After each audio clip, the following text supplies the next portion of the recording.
Okay, so today I'm going to be having a look at the grandpapa of all of the Gigabyte X58 motherboards. This is the brand new X58A-UD7. Now, it was originally going to be called the X58 Extreme 2, sorry, not UD anything, Extreme 2, when they were first talking about this product, but since then they've actually changed the naming scheme a little bit. They've done away with the Extreme boards, and they've gone with an A. Now, A denotes their new updated X58 and P55 boards, and the biggest features that you're going to see on these boards are their 333 onboard accelerator. So that stands for USB 3.0.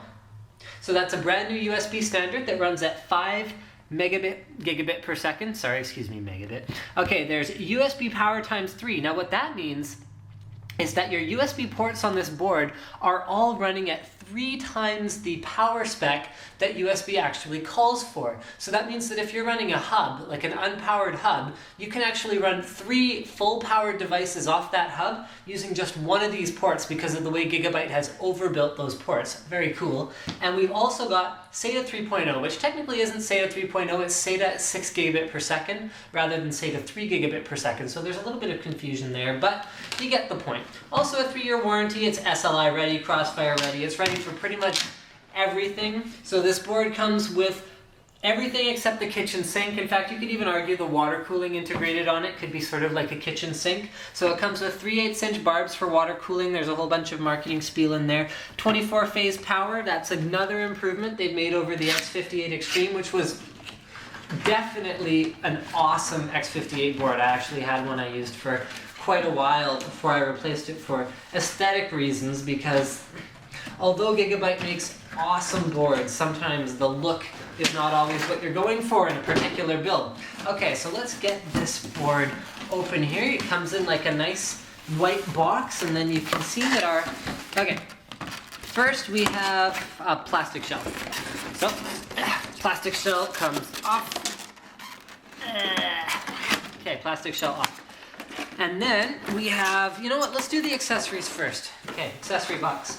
So inside the accessory box, I have an eSATA back panel. I have a Molex to eSATA adapter, and I have an eSATA, a couple eSATA cables. Okay, well, that's kind of neat. Okay, and then next I have 4 SATA cables and an IDE cable. Okay, next I have a Dolby Digital Home Theater sticker. Awesome.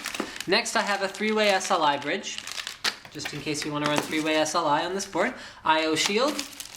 This, I don't know what it is, but it has holes for ventilation, and it seems to be some kind of brace. So, yeah. Then we have a regular SLI bridge. Now remember, this is a Crossfire-ready board, and it doesn't come with a Crossfire bridge because Crossfire-ready video cards should come with the Crossfire bridge. Okay, then we've got a little Gigabyte sticker.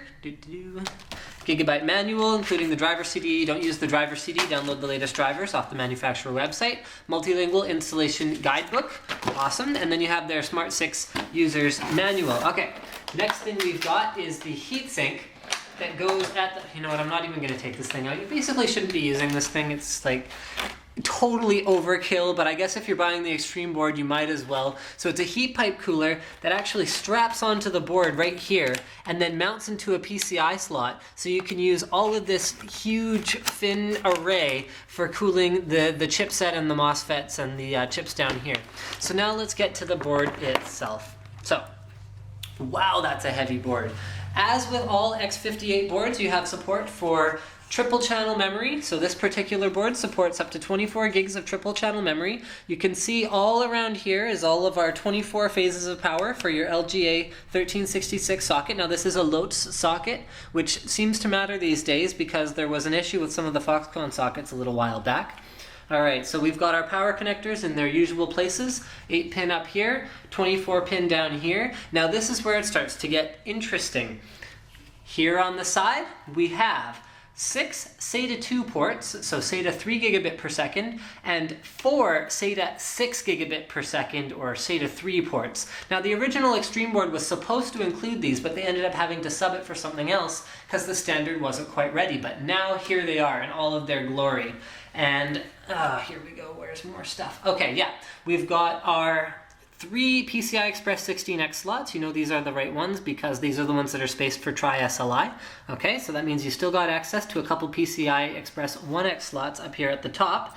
Now over here is the back panel. Now the blue ones, those are your USB 3.0 ports as far as I know. The yellow ones are just color coded for no particular reason. You got 7.1 audio, 2 gigabit Ethernet, so 6 USB 2.0, 2 USB 3.0, a couple FireWire ports, clear CMOS button. That is so handy. Then you've got a couple of digital audio and a couple PS2 ports. There's the back of the board, nothing exceptional there. I love to see metal braces for anything from the front of the board because it means that they're not cheaping out using plastic.